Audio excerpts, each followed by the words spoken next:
பாக்குறீங்க தானே? அப்ப லீலா என்ன கேட்டாங்கன்றத நான் உங்ககிட்ட சொல்றேன். லீலா 5760 இருந்து ஒரு டவுட் கேட்டிருக்காங்க. அக்கா, அரிசி சோறு இந்த ரெண்டுத்துக்கான அழகான ஆங்கில சொற்கள் என்னன்னு தயவு செஞ்சு சொல்லுங்க அக்கா அப்படின்னு சொல்லி கமெண்ட் பண்ணிருக்காங்க. இங்க பாருங்களேன், அரிசின்றது எங்க உள்ளது? இந்தியால உள்ளது இல்லையா? அப்ப இந்தியர்கள் அதுக்கு எப்படி அழகான பெயர்கள்லாம் வைக்கிறாங்க?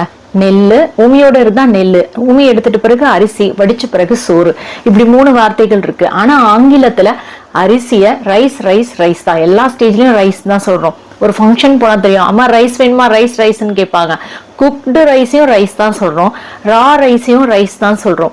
நீங்க பர்டிகுலரா மென்ஷன் பண்ணணும் அப்படின்னு சொன்னீங்கன்னா நீங்க அன்குக்டு ரைஸ் சொல்லலாம், குக்டு ரைஸ் சொல்லலாம்.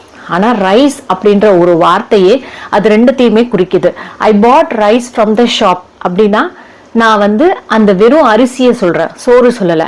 ஐ ஏட் ரைஸ் அண்ட் கறி, இங்க நான் சோறு சொல்றேன். அப்ப ரைஸ்ன்ற வார்த்தையே ரெண்டுத்துலயுமே நம்ம பயன்படுத்தலாம். இல்ல இது அவ்வளவா எனக்கு பிடிக்கல அப்படின்னா நீங்க என்ன பண்ணலாம், அன்குக்டு ரைஸ், குக்டு ரைஸ் அப்படின்னும் நீங்க சொல்லி யூஸ் பண்ணிக்கலாம். அவ்வளவுதாங்க, ரொம்ப சிம்பிள். வேற ஏதாவது டவுட் இருந்தா கமெண்ட் பண்ணுங்க.